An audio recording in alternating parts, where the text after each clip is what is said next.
En tout cas, des signaux endogènes, il y en a, on en répertorie un certain nombre.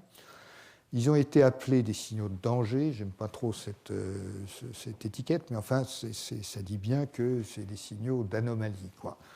Et parmi ces signaux, on trouve l'acide urique, on trouve l'ATP, qui est un signal régulateur très important. L'ATP, normalement, est intracellulaire, et quand il est extracellulaire, il joue un rôle régulateur dans le système immunitaire et il signale beaucoup de choses.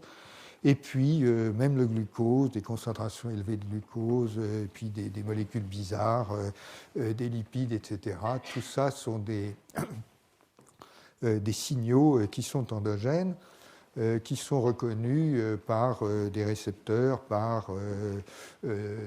certains par les toll-like receptors dont j'ai parlé la dernière fois, etc., etc. Donc, vous avez ce relargage de signaux endogènes, et je voudrais vous parler un peu plus à fond de l'acide urique. L'acide urique, c'est vraiment intéressant parce que ça forme des cristaux. Donc, lorsque vous avez une faible concentration d'acide urique, il est soluble. Lorsque vous avez une concentration plus élevée, ça forme des cristaux. Bon. Donc, c'est des cristaux de monosodium. Voilà. Et l'acide urique, c'est un intermédiaire dans la dégradation des purines, donc toutes les cellules en font. Le point, c'est que chez les primates, il n'y a pas d'uricase, donc il n'y a pas d'enzyme capable de dégrader l'acide urique, et donc il est excrété par le rein. Depuis très longtemps, on sait que des concentrations élevées d'acide urique sont corrélées, très fortement corrélées avec la goutte, avec des concentrations qui ont été établies par les cliniciens, et ça se traduit, comme vous le savez bien, par une inflammation des articulations, et apparemment, ça touche jusqu'à 1% de la population, surtout chez les hommes. Voilà. Alors, comme je vous l'ai dit, c'est un signal dit de danger. Il est relargué par les cellules nécrotiques.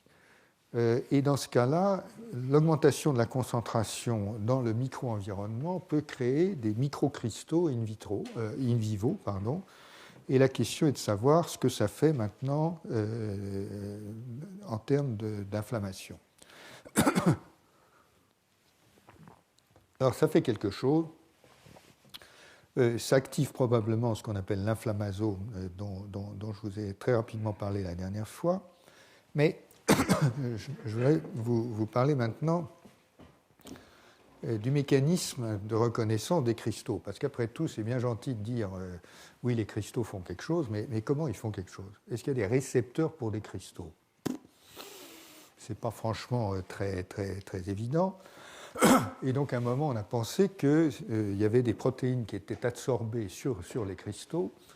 Effectivement, on a regardé ça et puis on a montré que, si on regarde bien, on trouve des polypeptides qui sont absorbés, qu'il y a parfois des anticorps qui se collent sur les cristaux, etc. Et donc, s'il y a ça, évidemment, on peut avoir l'idée qu'il y a des récepteurs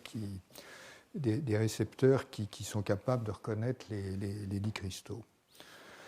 Mais aujourd'hui, l'hypothèse qui est considérée comme la plus probable est tout à fait différente. C'est qu'en fait, le cristal interagit directement avec la structure, avec la membrane et les lipides de la membrane.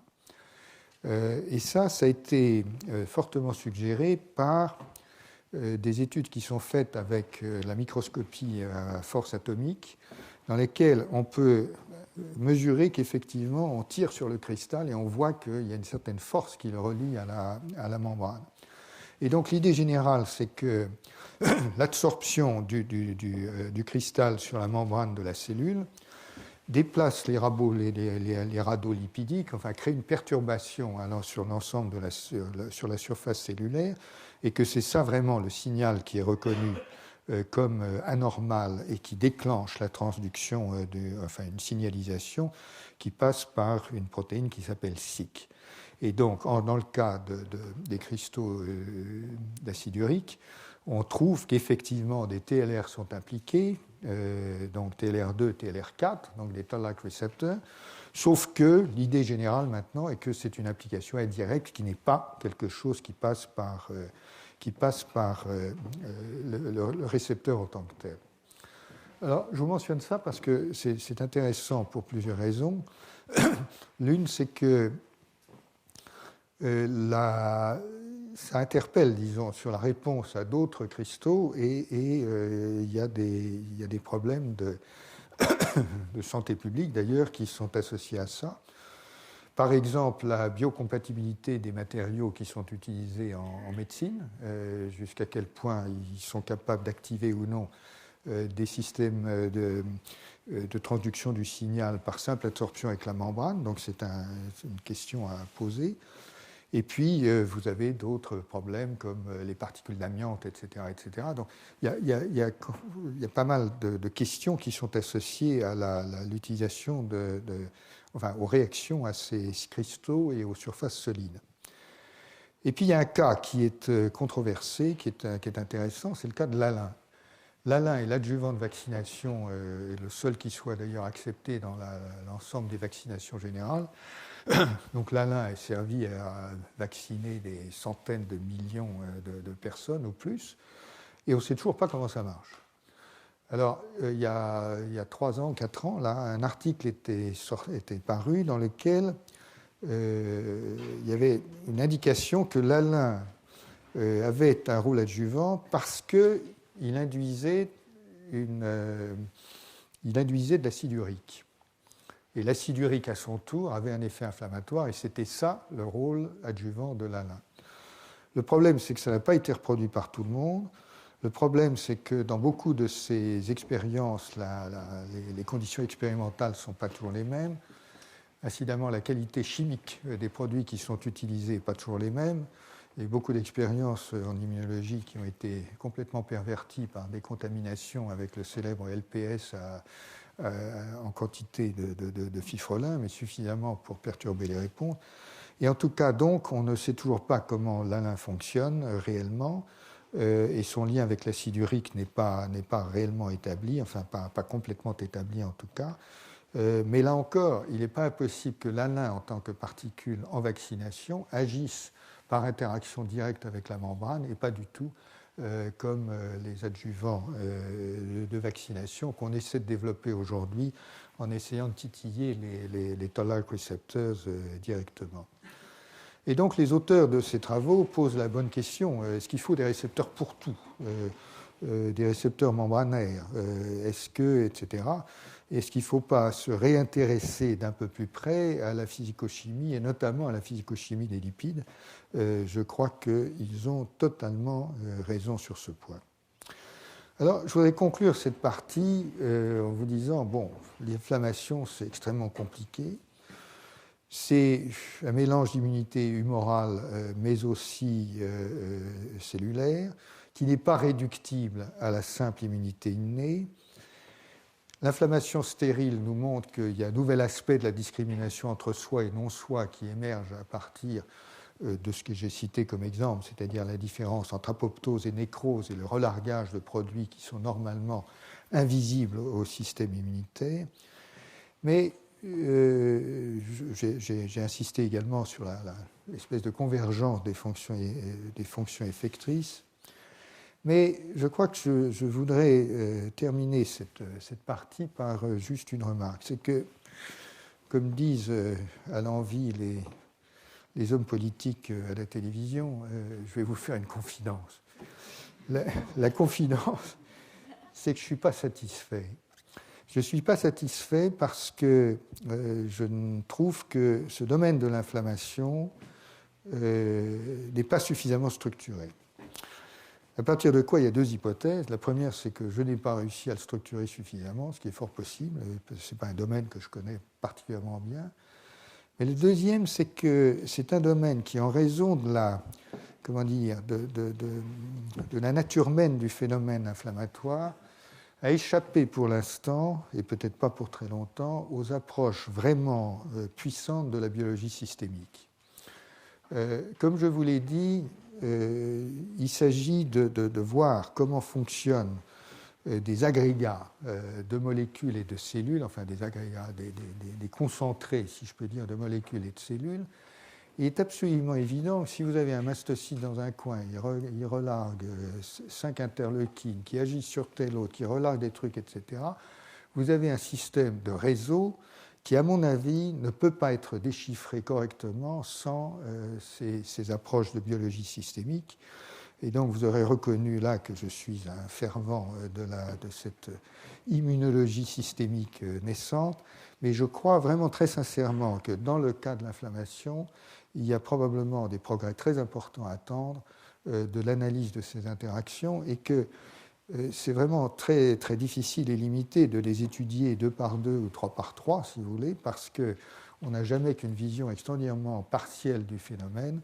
C'est le cas, c'est ce qui s'est produit au niveau moléculaire au sein des cellules, et on en est maintenant, comme vous le verrez la semaine prochaine, je pense, on en est maintenant à des systèmes vraiment beaucoup plus intégrés au niveau de la conception, au niveau conceptuel, pardon, parce qu'on est effectivement capable d'appréhender beaucoup de problèmes en même temps.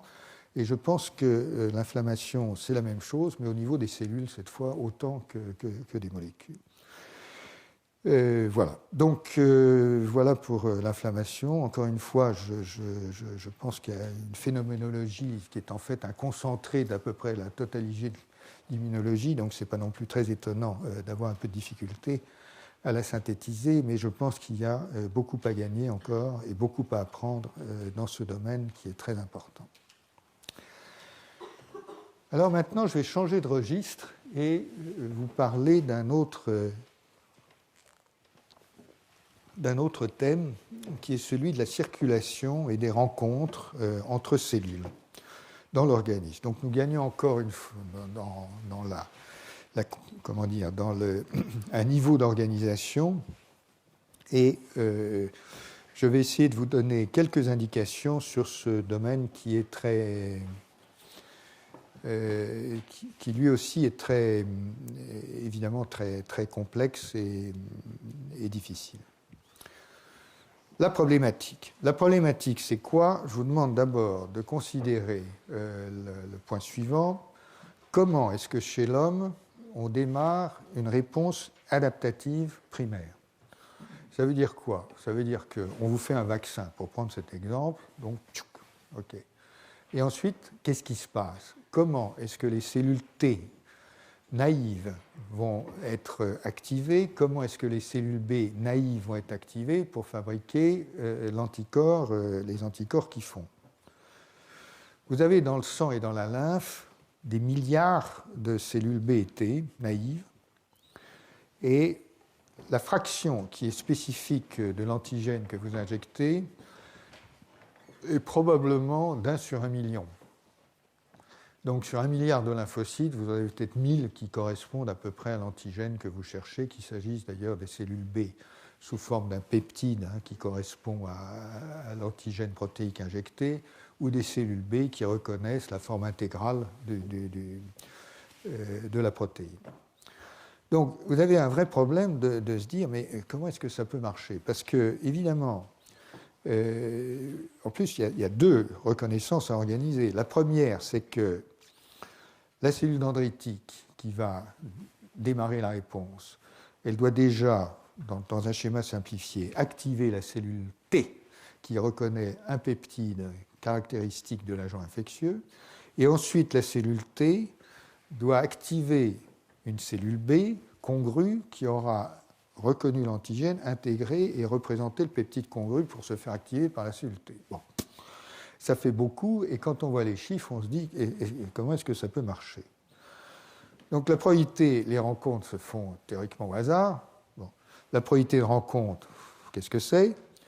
Le délai de rencontre, c'est probablement un paramètre absolument essentiel, parce que si vous mettez 15 jours à faire la réponse, à démarrer le système, c'est pas pareil que de le faire en 2-3 jours. Et donc, il y a vraiment un problème en termes de risque et donc de probabilité. Il faut absolument que les probabilités soient suffisamment élevées pour que ça ait effectivement lieu régulièrement. Alors, ça m'amène à vous parler du ganglion parce que c'est le lieu de rencontre où l'information est concentrée et où les choses se produisent. Mais avant de vous parler du ganglion, je voudrais vous dire une chose, c'est que le phénomène dit de sélection des cellules T dans le thymus est de même nature. Vous avez plein de cellules T. Vous avez un thymus, c'est là où les cellules T se développent et acquièrent la capacité de reconnaître le soi et le non-soi, en gros. Et ça, je vous en parlerai beaucoup plus abondamment la semaine prochaine. Donc, vous avez des millions et des millions de cellules T qui passent là-dedans. Et comment est-ce qu'on fait pour que, comment le système se débrouille pour que ces cellules T reconnaissent toutes ou presque toutes les antigènes qu'il faut pour apprendre, entre guillemets, ce qu'est le soi et ce que n'est pas le soi. Donc c'est un problème de même nature. Et puis, vous avez encore un autre problème qui est, cette fois-ci, ce qui se passe lorsque les cellules T et B ont été activées, c'est pas mal qu'elles aillent rejoindre l'endroit où elles sont efficaces, c'est-à-dire les sites de l'infection. Donc il y a encore un problème de transfert. Et puis, comme tout processus physiologique a sa contrepartie pathologique, je vous dirai rapidement à la fin ce qui se passe quand le processus de localisation ne fonctionne pas bien, et c'est ce qu'on observe dans certaines tumeurs. Alors, ça, ce cliché, c'est pour vous rappeler rapidement le processus donc, de diapédèse que je vous ai indiqué, qui n'a rien d'un processus spontané. D'abord, les lymphocytes roulent le long des vaisseaux. Ce n'est pas du tout un processus passif dans la plupart des cas. Vous avez des systèmes d'attraction, vous avez des systèmes d'interaction qui collent à la paroi, et vous avez le système de diapédèse. Donc, vous avez un système extrêmement sophistiqué pour faire se déplacer les lymphocytes. Ça, j'ai tiré ça du célèbre Genoway, qui est un manuel pour les étudiants, fort bien fait d'ailleurs, mais la structure du ganglion, vous avez des compartiments, des lobes dans le ganglion. Vous avez une zone qui est plus spécifique des cellules T, une zone qui est plus spécifique des cellules B. Les points jaunes que vous voyez figurent le développement des centres germinatifs où les cellules B se différencient plus avant et fabriquent, se produit l'hypermutation somatique. Et ce schéma, je vous le montre rapidement pour vous montrer ceci, c'est HEV, donc les vénules, les hautes vénules épithéliales qui rentrent dans les lobes du ganglion. Bon. Alors pourquoi je vous montre tout ça? C'est juste pour vous expliquer rapidement d'ailleurs comment ça marche. Ça a été décrypté par un certain nombre d'équipes, et notamment une équipe qui se trouve à Marseille, avec une autre équipe américaine de Run German et d'autres. Mais d'abord, il faut voir comment les antigènes migrent jusqu'au ganglion. Et il y a deux voies. D'abord, évidemment, vous avez un tissu périphérique qui est enflammé. Donc, il est fort possible que des molécules d'antigènes, tout simplement, transitent par les voies circulatoires. Les voies circulatoires, c'est bien sûr soit le sang, soit la lymphe. Et je vous mentionne ici que les deux diffèrent. Ça, c'est un point qui est souvent un peu négligé, c'est qu'il y a un filtre de taille. Et la lymphe filtre en fait les molécules relativement petites de 50 à 70 kilodalton et laisse les grosses dans le sang. Donc vous avez un système de filtration ici. Mais néanmoins, l'antigène peut donc pénétrer par la circulation dans le ganglion. C'est l'une des manières qui peut fonctionner. L'autre manière, c'est qu'au site ou presque du site de l'infection, vous avez des cellules dendritiques qui se chargent d'antigènes, et puis elles se différencient, elles se mettent à crapahuter et elles rejoignent le ganglion drainant, ce qui n'est pas un processus très rapide, puisqu'on a estimé, comme je vous montre, que ça peut prendre entre 1 et 3 jours. Alors, comment s'est organisé tout ça? La migration des cellules B et T se fait dans la zone T du ganglion, laquelle comprend un réseau de cellules stromales. Et en fait, c'est un point qui a été négligé tant qu'on n'a pas pu faire de la microscopie détaillée. Les cellules T crapahutes, elles migrent le long de ce réseau. Donc en fait, elles ne sont pas en diffusion libre, elles fonctionnent, elles migrent le long de ce réseau. Et ce qui est intéressant, c'est que les cellules dendritiques chargées d'antigènes, ou supposées chargées d'antigènes, se localisent juste à côté des vénules. Alors attendez. Je vous ai montré ces vénules qui sont dans cette zone-là. Et donc les cellules dendritiques, elles se mettent juste à la sortie, quoi. Et du coup, tous les lymphocytes T et B naïfs qui sortent des vénules sont en quelque sorte obligés de leur passer sur le ventre. Donc le système est canalisé de telle sorte que les cellules T aient le maximum de chances de rencontrer les dendritiques chargés d'antigènes. Avec ça, vous avez donc ensuite une transition vers la zone. Donc les cellules B et T font la même chose. Vous avez une transition dans les follicules de la zone B qui comprennent un autre réseau, en fait, qui est moins dense, qui est substitué au réseau de cellules épithéliales des folliculaires. Et donc ce sont, elles, des cellules dendritiques folliculaires qui vont jouer un rôle dans la formation des centres germinatifs, etc. Donc, simplement pour vous dire que le système est architecturé de telle sorte que les probabilités de rencontre des cellules T, d'abord avec les cellules dendritiques, puis des cellules B avec les cellules dendritiques et les cellules B, soient complètement optimisées. Et la performance est tout à fait surprenante. Et presque, à mon sens, contre-intuitive, sauf qu'on sait bien que ça doit marcher, donc d'une certaine manière, il faut que ça marche. Mais un ganglion est parcouru par des millions de lymphocytes naïfs par jour. Donc, le trafic est extrêmement stable en l'absence d'inflammation. Et récemment, d'ailleurs, il a été montré par l'équipe de Marseille que j'ai cité qu'il existe, l'une des raisons pour lesquelles le trafic est parfaitement stable, c'est qu'il est tamponné par des aires de parking. Alors vous avez des parkings à côté des hautes vénules dans lesquels, quand le ganglion est trop plein, les lymphocytes s'arrêtent, ils attendent, et puis ensuite ils reçoivent un signal, qui est peut-être un signal d'ailleurs lié médié par la pression des membranes. Et en tout cas, donc, le système s'équilibre de façon à ce qu'il soit parfaitement réglé dans le temps. Au niveau des performances, donc, une dendritique chargée d'antigènes parvient, comme je vous l'ai dit, en 1 à 3 jours au ganglion. Le temps de résidence des lymphocytes naïfs a été estimé, à l'intérieur du ganglion, est estimé à peu près 24 heures. Vous avez incidemment dans certains de ces papiers ici des petits films qui vous montrent de façon assez sympathique la manière dont les choses se passent à l'intérieur du ganglion. Il s'agit de modèles, pas de trucs. Maintenant, et c'est un travail de Philippe Bousseau, séminal, Philippe Bousseau étant dans cette pièce d'ailleurs, d'avoir montré qu'une cellule dendritique chargée d'un peptide interagit avec quelque chose qui oscille entre 500 et 5000 lymphocytes T par heure. Bon.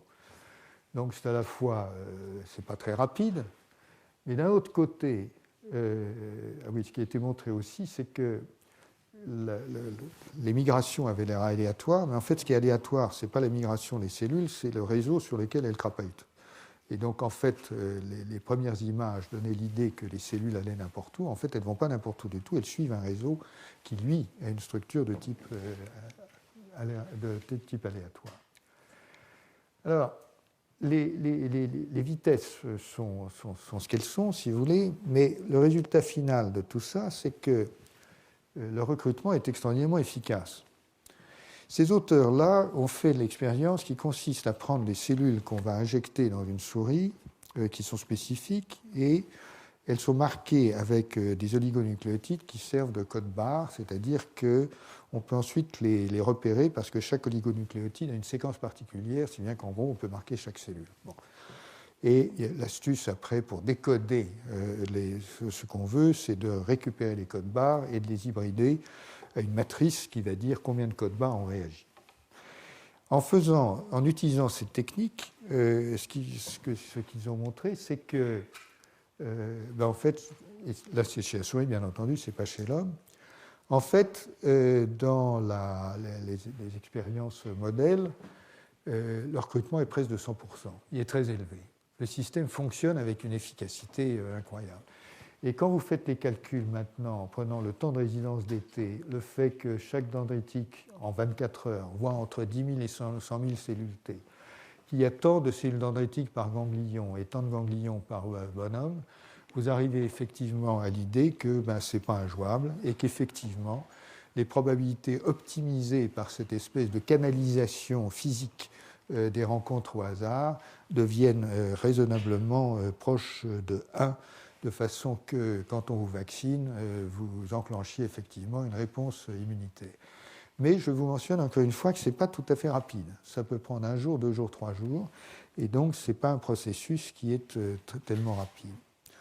Je passe rapidement également sur la question du thymus, parce que le thymus a une structure qui n'est pas de même nature, mais qui elle aussi, comprend des réseaux de cellules folliculaires avec des réseaux de cellules dendritiques.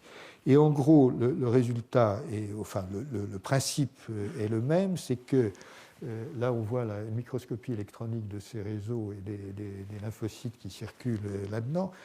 Le résultat est le même, c'est que le système est optimisé de telle sorte que le trafic soit organisé de telle sorte que les probabilités de rencontre soient maximisées.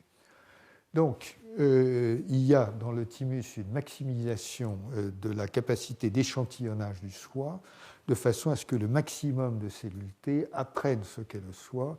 Et je reviendrai encore une fois la semaine prochaine dans ce que je discuterai la discrimination entre soi et non-soi sur un certain nombre de ces mécanismes, et notamment un mécanisme tout à fait extraordinaire qui est celui de l'expression de cette protéine R.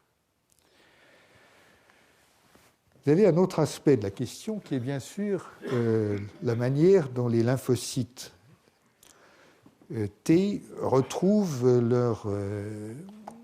vont au bon endroit. Cette localisation spécifique, elle est médiée, bien entendu, essentiellement par les chémokines. Alors, les chémokines, je ne vous ai pas détaillé l'ensemble des chémokines, vous en avez une trentaine au total. Elles ont toutes des rôles plus ou moins spécifiques, et donc vous imaginez bien que la combinaison des chémokines associée à la combinaison des cellules qui produisent les chémokines, lesquelles sont en mouvement, recrutées, etc., ce n'est pas quelque chose d'extraordinairement simple. Ceci étant, il y a des phénomènes qui ont été bien décortiqués, et notamment, on comprend à peu près comment certaines chémokines attirent les cellules T naïves vers les ganglions. De même, on peut voir aussi comment certaines chémokines attirent les cellules T activées maintenant vers le site d'une infection. Dans l'exemple qui est cité ici, les TCD4+, qui arrivent les premières au site d'infection, favorisent le recrutement des CD8+, en induisant la production de chémokines dans le tissu affecté. Je crois que ce que ça veut dire, si vous voulez, c'est que tout ce qui peut être fait pour accélérer le processus de recrutement dans différentes combinaisons spatio-temporelles est en fait probablement exploité d'une manière ou d'une autre pour optimiser les systèmes.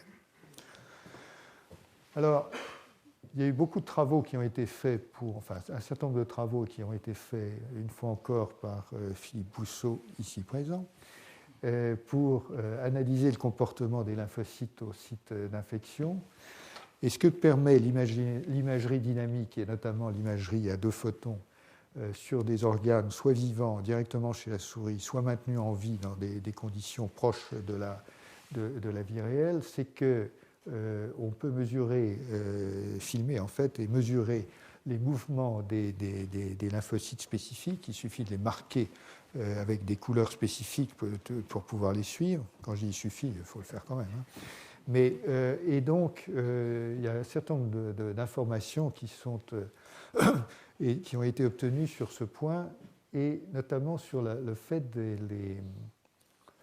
que les lymphocytes qui construisent une situation d'activation avec une cellule dendritique, ben, ils s'arrêtent un certain temps, et donc la stabilité des interactions, l'arrêt des lymphocytes activés, le dynamisme la dynamique des contacts, donne des indications sur ce qui est interaction spécifique ou balayage. Par exemple, les cellules naïves, elles s'arrêtent un certain temps, elles reniflent et elles s'en vont, quoi. Mais celles qui sont spécifiques, elles s'arrêtent beaucoup plus longtemps et elles reçoivent des signaux, et c'est comme ça que l'activation se produit.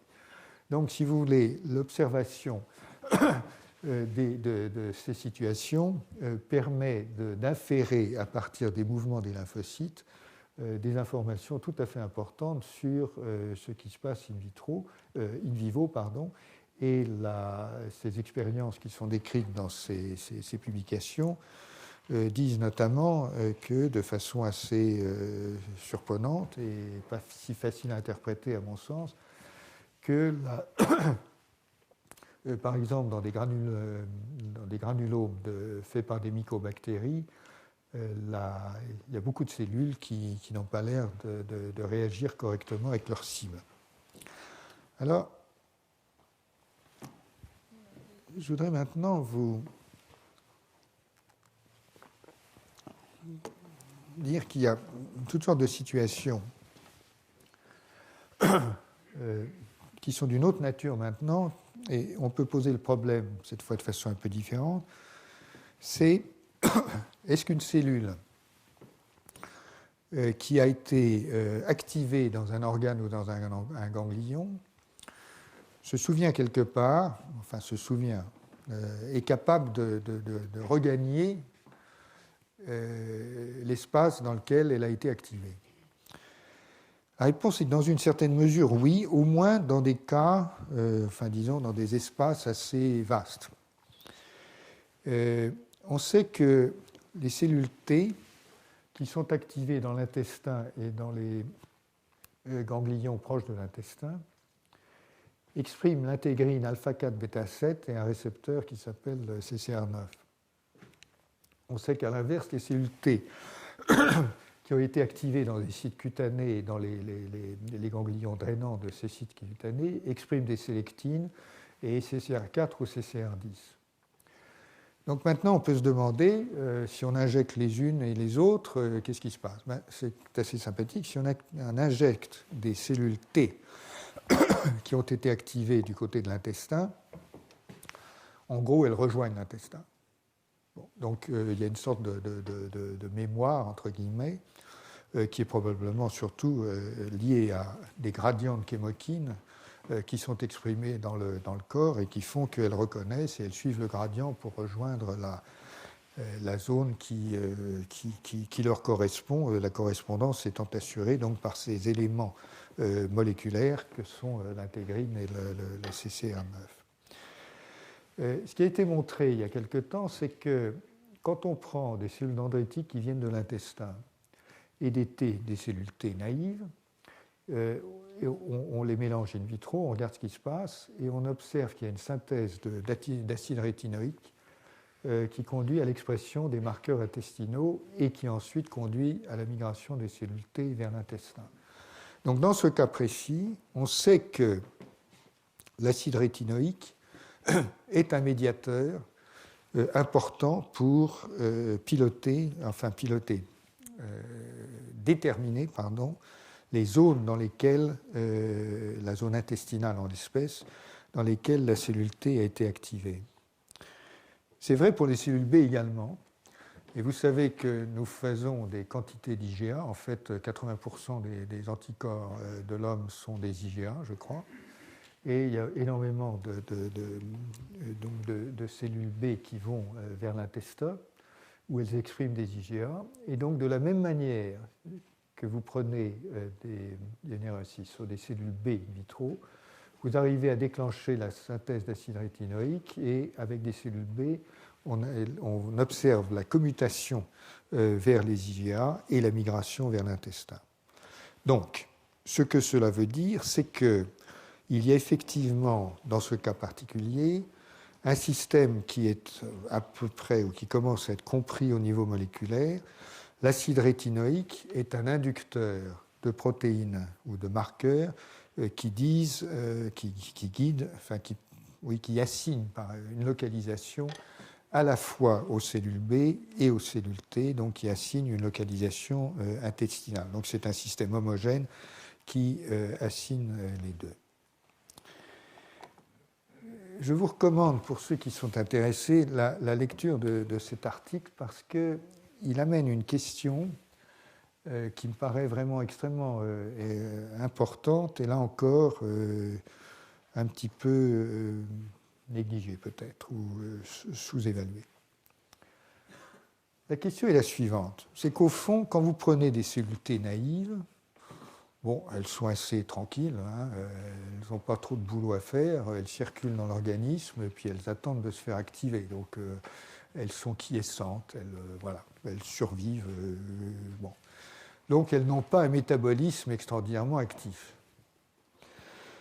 En revanche, quand elles sont activées, elles ont besoin de plein d'énergie, à la fois pour proliférer, puisque vous savez qu'il y a une phase de prolifération considérable des cellules T, et d'ailleurs une phase de prolifération à une vitesse extraordinaire. Les cellules T arrivent à se diviser en 8 heures, 7-8 heures, alors que souvent les cellules humaines mettent une vingtaine d'heures à se diviser, donc c'est un programme de division accéléré.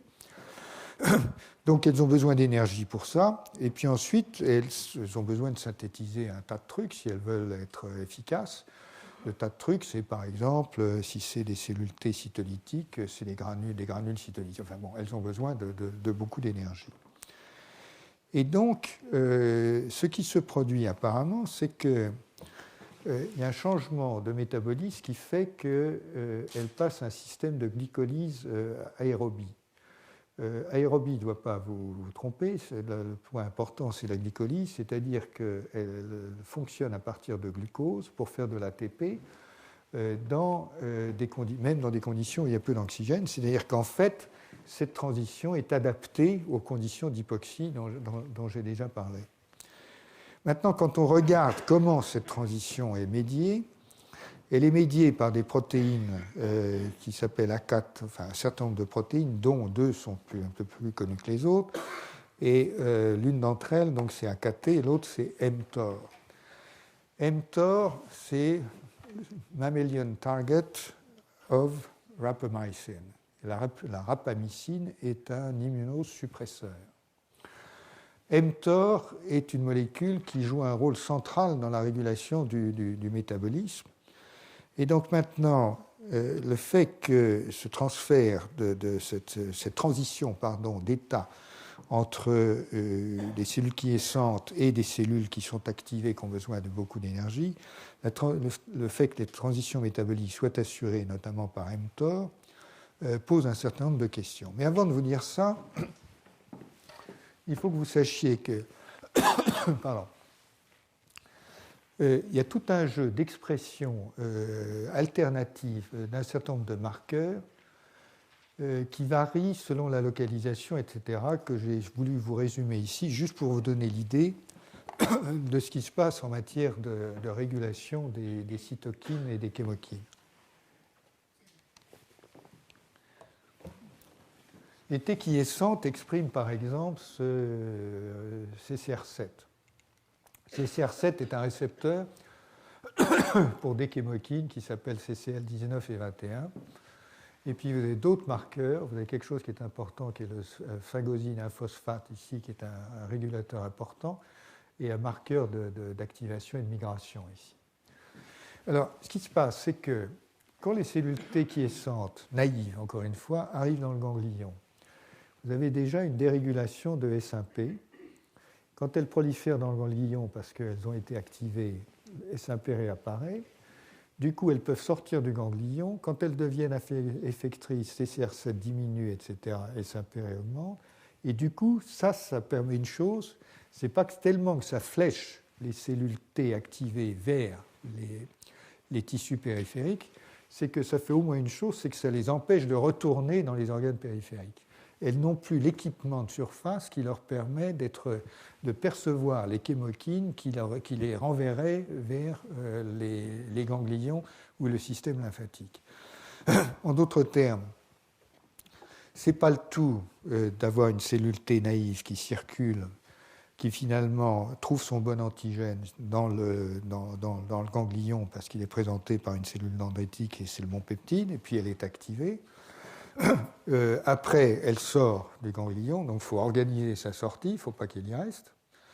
En revanche, tant qu'elle n'a pas trouvé, il faut la faire tourner en rond un certain temps, pendant 24 heures, comme je vous l'ai dit, et donc ça demande certains marqueurs de surface. Ensuite, elle sort, et à ce moment-là, il faut éviter qu'elle revienne dans le ganglion, parce que ce serait une perte d'efficacité que d'avoir des cellules T spécifiques activées qui sont censées aller à la périphérie et retourner dans le ganglion. Donc en fait, il n'y a pas seulement le système d'attraction vers les organes périphériques, vous avez un système qui empêche de revenir vers le système lymphatique, puisque le boulot a été fait et il ne faut plus qu'il soit refait.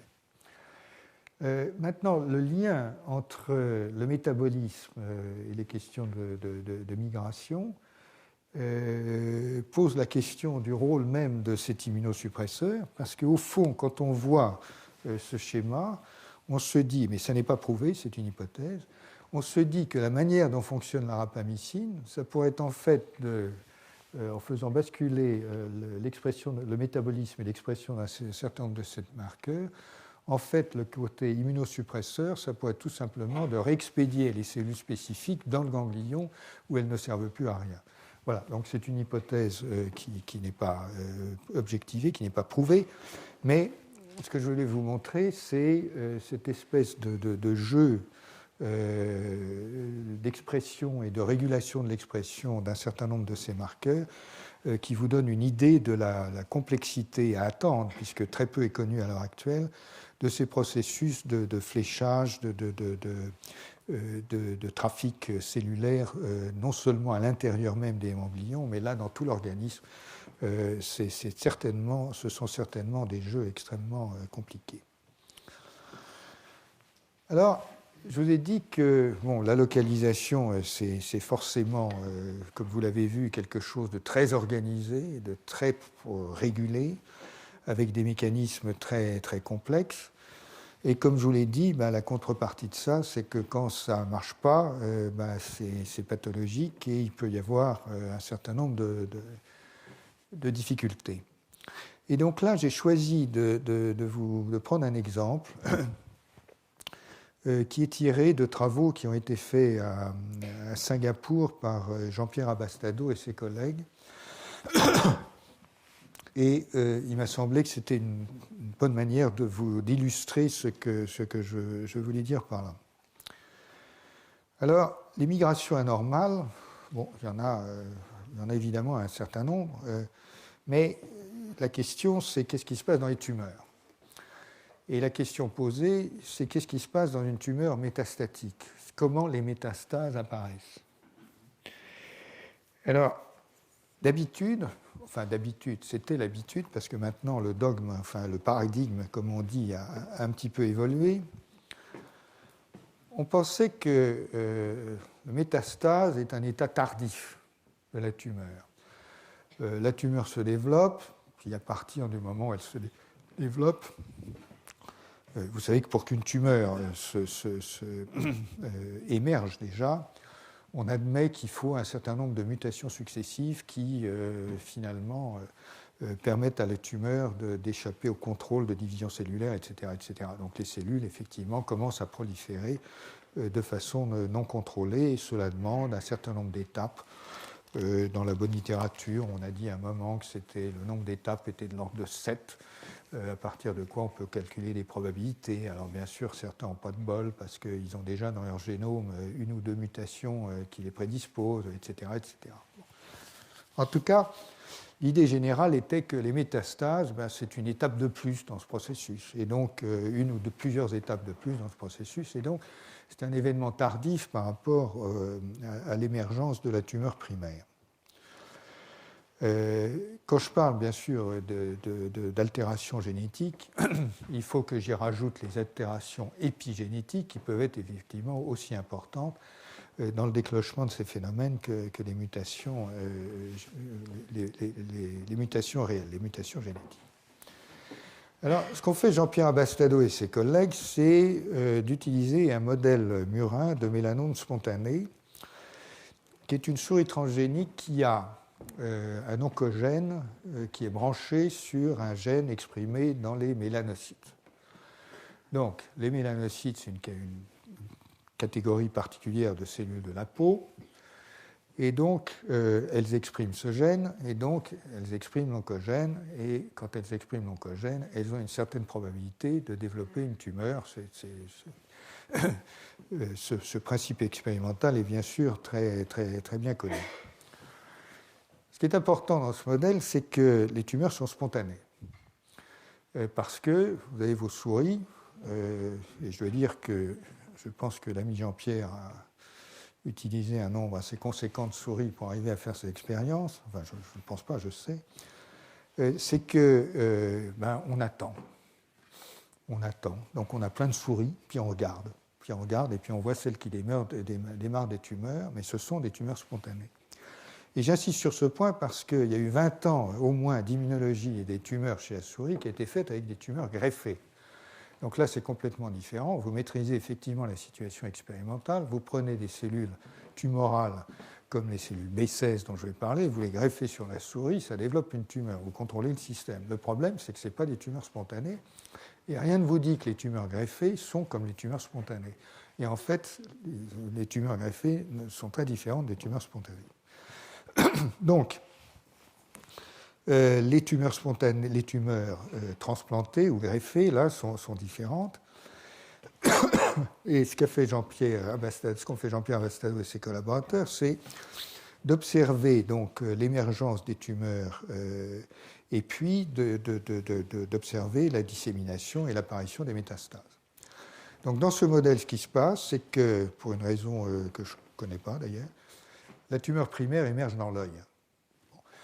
Donc, à tous les cas, ça émerge dans l'œil après 1 mois, 2 mois. Puis ensuite, on voit apparaître des métastases dans différents organes, dans la peau, dans les muscles, et un peu plus tard, dans l'intestin et les poumons.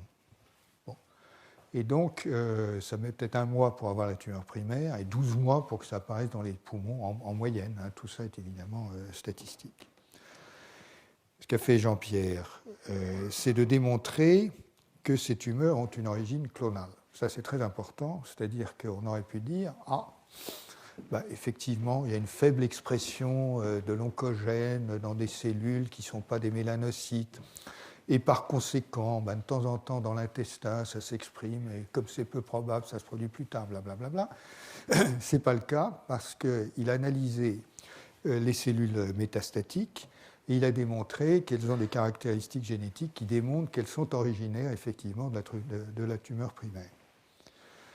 Ensuite, ce qui a été montré, c'est que les accumulations, d'ailleurs, de différences génétiques se produisent parallèlement dans les métastases et dans la tumeur primaire.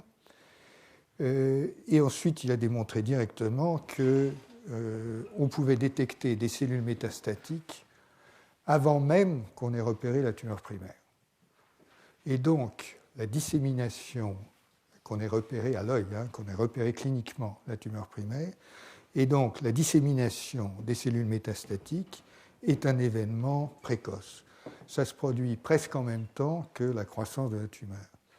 Effectivement, juste pour être clair, la manière dont on détecte les cellules métastatiques, c'est avec des instruments extrêmement sensibles et sophistiqués, tandis qu'on détecte la tumeur dans l'œil à l'œil nu, donc on la détecte lorsqu'elle a un certain volume. Et quand je dis qu'on peut détecter avant que la tumeur primaire soit cliniquement visible, c'est qu'on le fait avec des techniques évidemment très, très sophistiquées. Maintenant, donc, ça veut dire que dans ce modèle, encore une fois, la tumeur apparaît, puis il y a des cellules quiescentes, encore une fois, qui sont disséminées ici et là dans l'organisme, mais les métastases n'apparaissent que nettement plus tard, en tant que métastases. Donc ces cellules dormantes, elles dorment. Bon, elles dorment un certain temps. Qu'est-ce qui les fait dormir? L'expérience a été faite et elle est très simple. Vous injectez un anticorps qui est dirigé contre les cellules T CD8+, et boum, les métastases explosent. Ce sont donc les cellules T CD8+, qui contrôlent les cellules quiescentes. Les cellules restent quiescentes parce qu'il y a des cellules T CD8+ dans le système. En d'autres termes, il y a deux messages ici qui sont très importants. Le premier, c'est que la dissémination est précoce et pas du tout un résultat tardif de la croissance de la tumeur. Le deuxième, c'est que les tumeurs, enfin les métastases, dans ce modèle, encore une fois, sont contrôlées par le système immunitaire, par les cellules T et CD8+. Bien entendu, ce qui a été fait ensuite, c'est d'analyser la littérature chez l'homme, parce que la littérature chez l'homme montre que dans un certain nombre de cancers, notamment le mélanome, mais aussi le cancer du sein, les données sont compatibles avec une dissémination précoce des cellules métastatiques. Voilà, donc c'est un point qui est très important, et le point suivant est celui-ci. Dans un article récent, qui date de quelques mois, la même équipe a montré que des cellules immunitaires jouent un rôle dans la dissémination précoce des cellules métastatiques. Donc voilà encore un deuxième élément qui est assez neuf, c'est que ces cellules qui s'appellent des cellules myéloïdes suppressor cells, donc de phénotype d'ailleurs granulocytique, ces tumeurs donc, comprennent, j'en viens, chez l'animal, encore une fois, les tumeurs primaires contiennent ces cellules suppressives, dites suppressives, et la question est de savoir si elles ont quelque chose à voir dans la dissémination. La réponse est que oui, parce que si vous éliminez ces cellules MDSC, vous avez beaucoup moins de métastases qui se produisent.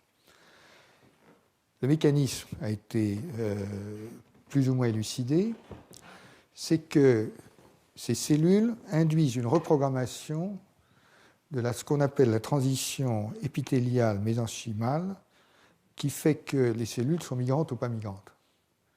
Donc ce sont des cellules du système immunitaire qui infiltrent la tumeur, pour des raisons qui restent à déterminer, qui opèrent sur une partie des cellules tumorales, qui induisent une transition qui en fait induit la migration. Et donc voilà pourquoi la transition est précoce, c'est lié à l'infiltration primaire de la tumeur primaire, dans ce modèle, encore une fois. Chez l'homme, toujours en regardant la littérature, en lisant ce que les cliniciens développent, il est apparu qu'il peut y avoir des corrélations parce que lorsque les tumeurs sont infiltrées par ces cellules myéloïdes, le pronostic est moins favorable, spontané faux, est moins favorable que dans les autres cas. Statistiquement, il y a donc dans certaines tumeurs une corrélation entre cette infiltration et le pronostic fatal étant généralement lié, comme vous le savez, aux métastases. Alors, ceci nous amène à quelque chose qui est maintenant franchement déprimant, c'est que vous avez eu 25 ans de recherche extrêmement active et porteuse d'espoir sur l'immunothérapie du mélanome. Le mélanome est connu pour être une tumeur immunogène et les antigènes du mélanome ont été bien identifiés. Des antigènes peptidiques ont été identifiés. Certains d'entre eux, comme je vous l'avais expliqué, sont des proviennent de protéines du soie qui sont dérégulées, et du coup des peptides qui étaient auparavant invisibles par le système immunitaire apparaissent à la surface, deviennent immunogènes et peuvent être immunogènes et utilisés dans un processus de vaccination antitumorale. Et donc, il y a eu énormément de travaux faits. Le nom de Thierry Boone est associé à une partie d'entre eux, de Keith Melliffe et de bien d'autres. Et les résultats cliniques ont été décevants parce que, au bout du compte, il est apparu possible, et on a trouvé comment induire des réponses immunitaires fortes contre les antigènes spécifiques du mélanome. Okay. Mais donc on peut mesurer, on fait une prise de sang, on mesure, on voit qu'il y a plein de cellules T cytolytiques capables de tuer des cellules, etc. Donc ça marche de ce point de vue-là, sauf que cliniquement, très peu de résultats. En tout cas, beaucoup moins que ce qu'on imaginait. Et comme vous le savez, le premier traitement cellulaire anti-cancer a été licencié aux États-Unis il y a seulement quelques mois, je crois, hein. Mais il y a un vrai problème, c'est que ça ne marche pas aussi bien que ça devrait marcher. Et encore une fois, la question, c'est qu'il y a une réponse immunitaire forte, mais apparemment, ça ne contrôle pas la tumeur. Sachant bien entendu, hein, je le précise, que très souvent, la tumeur primaire est bien sûr opérée chirurgicalement, et c'est donc le problème est bien le contrôle des métastases, on parle bien de cela. Donc évidemment, la question s'est posée de savoir si les cellules T arrivaient à la tumeur ou pas, hein, arrivaient dans les métastases ou non. Donc si c'était, et c'est là où je connecte avec ce que je vous ai dit avant, si c'était un problème de trafic cellulaire qui ne fonctionnait pas, plutôt qu'un problème de réponse immunitaire stricto sensu.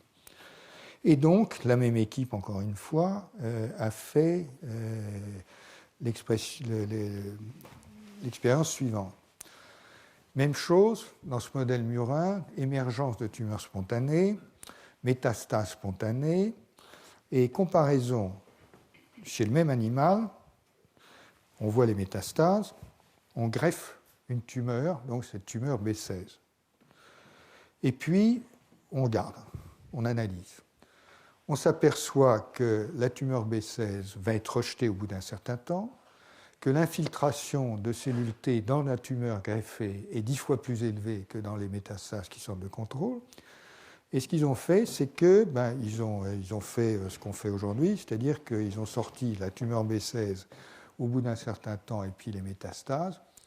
Et puis ils ont passé ça à la moulinette des microarrays pour analyser les gènes qui sont exprimés, etc., etc. Et qu'est-ce qu'ils ont observé? Ils ont observé que dans la tumeur greffée qui est rejetée, alors que dans le même animal, la métastase ne l'est pas, et c'est le même type de tumeur, dans la tumeur greffée, il y a une douzaine de cytokines qui sont nettement plus exprimées que dans la tumeur, que dans les métastases spontanées. Donc ils ont dit, bon, ils ont analysé tout ça, ils en ont trouvé 3, ils ont corrélé avec les cellules T, ils ont trouvé que sur les cellules T, il y avait un récepteur qui s'appelle CXCR3 qui est exprimé par beaucoup de cellules T, du coup ils se sont dit, ça doit être les chémokines correspondantes qui sont importantes. Les chémokines correspondantes, c'est CXL 9, 10 et 11, je crois, et puis ça synergise d'ailleurs avec une autre, bref, il y a du détail.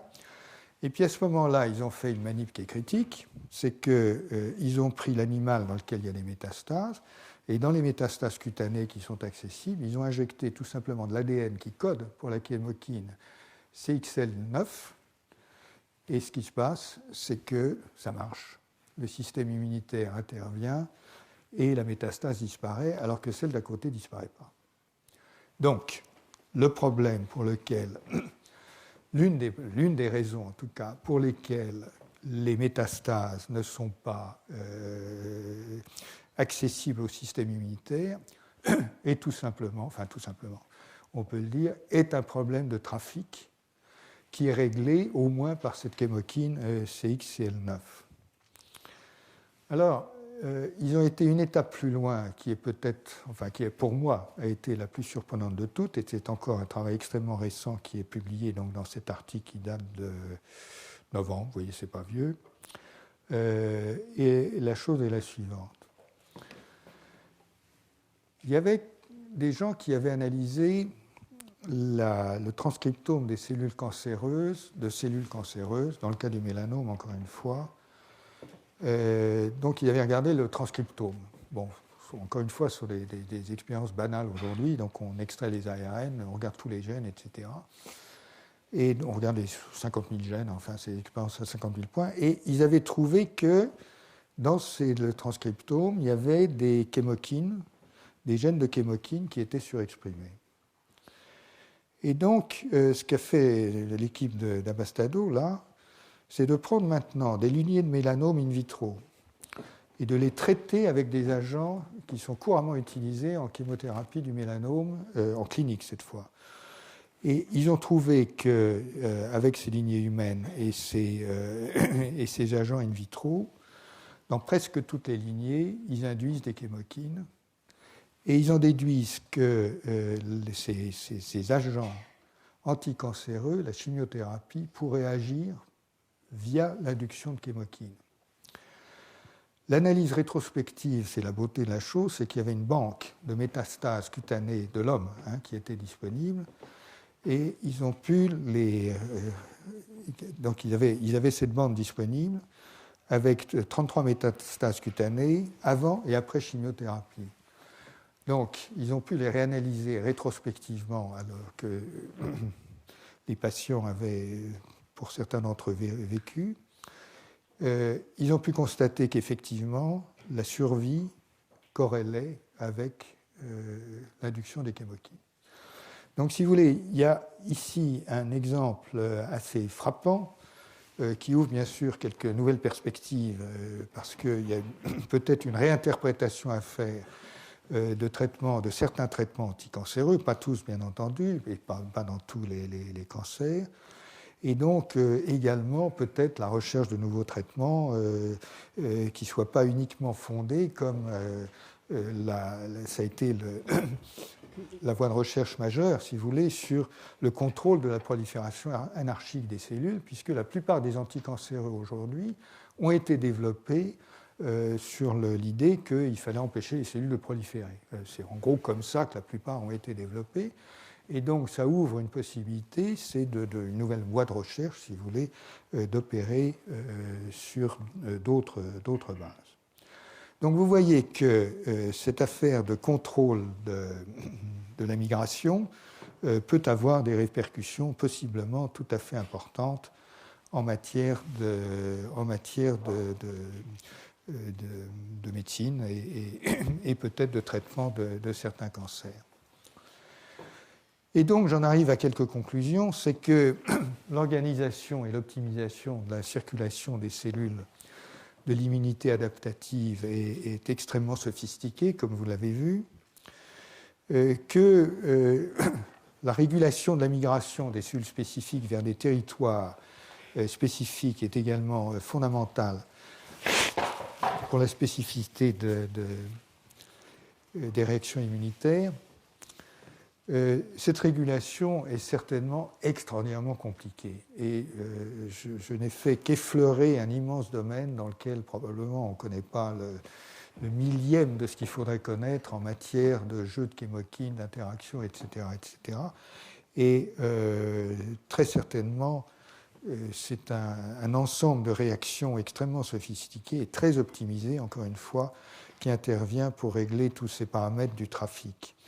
Et comme je vous l'ai dit, cela joue un rôle physiologique majeur et intervient certainement dans un grand nombre de pathologies.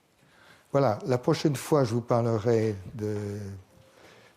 d'autres problèmes qui touchent à la discrimination entre le soi et le non-soi, et c'est là où je reviendrai sur un certain nombre des questions que j'ai évoquées aujourd'hui. Je vous remercie.